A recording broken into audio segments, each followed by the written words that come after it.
मसूरी यमुना पुल NH अपनी खस्ताहाल स्थिति के कारण सुर्खियों में है। मार्ग की हालत को देखते हुए ग्रामीणों पर्यटकों के साथ वाहन स्वामियों में भी भय व आक्रोश व्याप्त है। नरेंद्र पवार का कहना है कि यह मार्ग पर्यटन की दृष्टि से भी महत्वपूर्ण है। चार धाम यात्रा भी इसी मार्ग से होकर जाती है। नेशनल हाईवे होने के कारण भी इसका विशेष महत्व है, परंतु लोक निर्माण विभाग की कार्यप्रणाली व यमुना मसूरी पेयजल योजना के ठेकेदारों के गैर जिम्मेदाराना कार्यों से इस मार्ग की यह दशा है। आगे प्रकाश राणा द्वारा जानकारी देते हुए बताया गया है कि यह मार्ग आए दिन दुर्घटनाओं को न्योता देने वाला है। किसी भी दिन कोई भी बड़ी दुर्घटना घट सकती है। छोटी मोटी घटना तो इस रोड पर रोजाना होती रहती है। वाहन स्वामियों को इस नेशनल हाईवे पर चलने से 10-15 दिनों में अपने वाहनों की सर्विस करवानी पड़ रही है। जी, मेरा नाम नरेंद्र पवार है। देखिए, इन सड़कों पे आज हम पहली बार नहीं आ रहे हैं। हमारा जीवन जो है पूरा इन्हीं सड़कों पर बीता है। बचपन से ही इन सड़कों पे चल रहे हैं। हम जौनपुर क्षेत्र से बिलोंग करते हैं और जौनपुर का मसूरी देहरादून डेली का आगमन है, आवागमन जो है चलता रहता है रोज़। सड़कों के बारे में तो अब कहना बहुत कुछ है। गाड़ियों का सत्यानाश हो रहा है। हमारा डेली का हमारी जो आना जाना है अपने फिजिकली, कोई बुजुर्ग आदमी है तो अगर वो सुबह घर से निकलता है मसूरी के लिए या देहरादून के लिए, तो शाम को जो है उन्हें कमर दर्द की शिकायतें बहुत देखने को मिल रही हैं। सड़कों का बुरा हाल जमुना पुल से और मसूरी तक की जो सड़कें हैं, जो सड़क बनी है हमारी, ये काफ़ी इसकी दुर्दशा हो रखी है और पिछले काफ़ी समय से कई बार इसमें बीच में आंदोलन भी किए क्षेत्रीय लोगों ने, लेकिन मेरे ख्याल से इसमें कोई सूद लेने वाला नहीं है। का नाम लोक निर्माण विभाग के जो मंत्री हैं और हमारा लोक निर्माण विभाग के जितने भी प्रशासनिक अधिकारी हैं जो इनको देख रहे हैं, या एनएच वाले जो भी जिनकी जिम्मेदारियां हैं, वो शायद मुझे लग रहा है अपनी जिम्मेदारियां पूर्ण तरह से निभा नहीं पा रहे हैं। बिल्कुल, आपने ये बात जो कही है कि सरकारी धन का दुरुपयोग, अधिकारी हो चाहे आपका मतलब शासनिक अधिकारी हो चाहे प्रशासनिक हो, जो भी जितने भी लोग यहाँ पे धन का दुरुपयोग कर रहे हैं, ये जनता का पैसा है।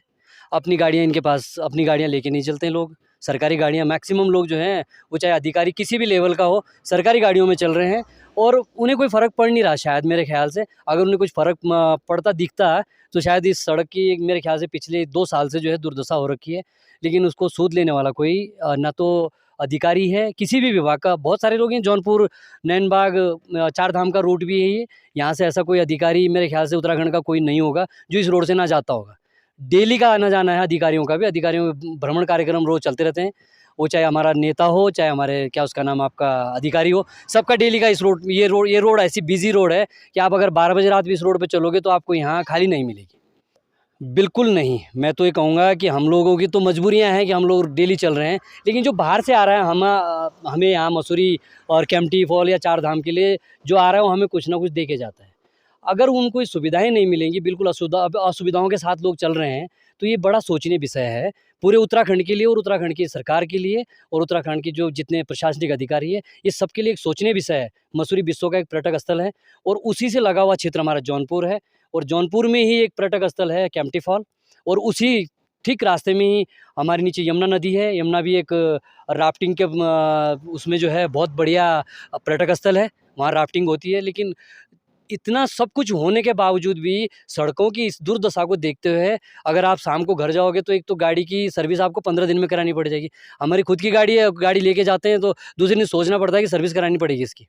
तो स्थितियाँ इतनी नाजुक हो गई, लेकिन इस सड़क की सूद लेने वाला कोई नहीं है और मैं आपका तहे दिल से धन्यवाद करता हूँ कि आपने इतना, ये बहुत बढ़िया मुद्दा है और मेरे ख्याल से कोई बहुत पत्रकार, यहाँ काफ़ी ऐसे पत्रकार हैं जो इस काम को कर सकते थे, लेकिन आपने एक जो मुद्दा उठाया है इसके लिए आप तारीफ़ के काबिल हैं। और मैं चाहता हूँ कि ये जो आप जो इंटरव्यू ले रहे हैं अभी, जो आप ये बाइट ले रहे हैं, ये प्रशासनिक तौर पे भी अधिकारियों के पास ही पहुँचें और जितने हमारे इससे रिलेटेड या कैबिनेट मिनिस्टर हो या सरकार हो, ये सब तक पहुंचना चाहिए और उन शायद हो सकता है कुछ एक हम आम नागरिक होने के नाते हमारी आवाज़ उन तक पहुंच जाए और इस सड़क का कुछ हाल सुधर सके। धन्यवाद कुमार जी, आपका हार्दिक अभिनंदन स्वागत करता हूं कि आज आप हमारे धनोटी विधानसभा क्षेत्र में पहुंचे हैं।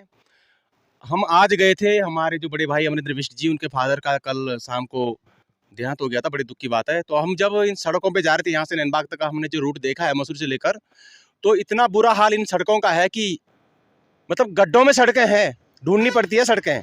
अगर हमारे क्षेत्र में, इस जौनपुर क्षेत्र में अगलाड़ यमुना घाटी से जो जुड़ा हुए तमाम गांव हैं, यहाँ पर तमाम जनप्रतिनिधि यहाँ पर रहते हैं, इसी सड़क से वो उनका आना जाना है। हमारे जो माननीय विधायक है धनोल्टी विधानसभा के माननीय प्रीतम जी, वो भी इसी सड़क से जाते हैं।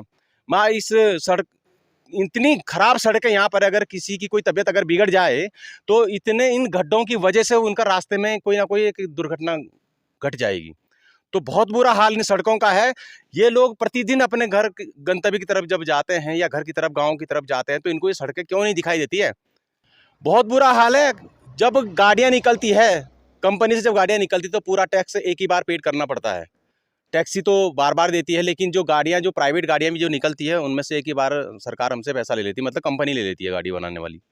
उसके बावजूद हमारी गाड़ियाँ जब सड़कों पे चलती है तो अच्छी सड़क का हम लोग टैक्स देते हैं, बिल्कुल बहुत अच्छी सड़क है। और यहाँ की सड़कें इतनी बुरा हाल इन सड़कों का है कि गड्ढों में सड़कें हैं, जबरदस्त गड्ढे। इतने गड्ढे कि अगर हम लोगों की अगर तबीयत बिगड़ गई तो गाँव की तरफ एक हॉस्पिटल भी नहीं है। अगर हॉस्पिटल ना होने की वजह से भी जो पहाड़ों का हमारा जो क्षेत्र है, जौनपुर क्षेत्र का, वहाँ से लोग पलायन कर रहे हैं, मसूरी आ रहे हैं और मसूरी से और देहरादून की तरफ पलायन कर रहे हैं। इतनी सारी असुविधाएं यहाँ सड़कों की है, रास्ते सही नहीं है। जब सड़कें सही नहीं है, ये नेशनल हाईवे है, देखो यहाँ पर लिखा हुआ है क्षतिग्रस्त मार्ग, सरकार का ही बोर्ड है, सरकार नहीं लिखा हुआ है। तो माननीय जो सतपाल महाराज जी हमारे जो सिस्टम है, PWD भी उन्हीं के अंडर में ये विभाग आता है, तो उनको इन चीज़ों का पता नहीं चलता है कि भाई हमारे उत्तराखंड की जो सड़कें किस प्रकार की सड़कें हैं। यहाँ पर जो आगे मैंने देखा है, जब सड़कों से हम आ रहे तो जहाँ गड्ढे पड़े तो वहाँ लोग मिट्टी डाल रहे हैं उन गड्ढों में, और बरसात में फिर धुल जाएंगे वो फिर। तो इस प्रकार की सड़कों की व्यवस्था ये लोग हमारे लिए उत्तराखंड में करवा रहे हैं, जो बहुत दुर्भाग्यपूर्ण है। और मैं आप इस वीडियो के माध्यम से बता दे रहा हूँ भैया, जितने भी आप लोग हैं ना प्रीतम परमार जी को चाहने वाले, भाजपा के प्रतिनिधि हैं, इस टाइम विधायक है धनोल्टी विधानसभा से, और दूसरे जो सतपाल महाराज जी PWD जी के, भैया ऐसे इनके आगे पीछे घूमने से कुछ नहीं होने वाला है। ये जनप्रतिनिधि इसलिए बनाए गए कि हमारे क्षेत्र में कोई विकास का काम करें। क्या फायदा होगा, हम ही लोगों के बच्चे परिवार में अगर किसी की तबीयत बिगड़ गई ना तो आफत आ जाएगी, गले गले आ जाएगी, फिर कहाँ ले जाओगे इनको? हॉस्पिटल में नहीं है गाँव में, और सुविधा इन्होंने हॉस्पिटलों में। ऐसा इन्होंने जंगल राज यहाँ बना रखा है उत्तराखंड में।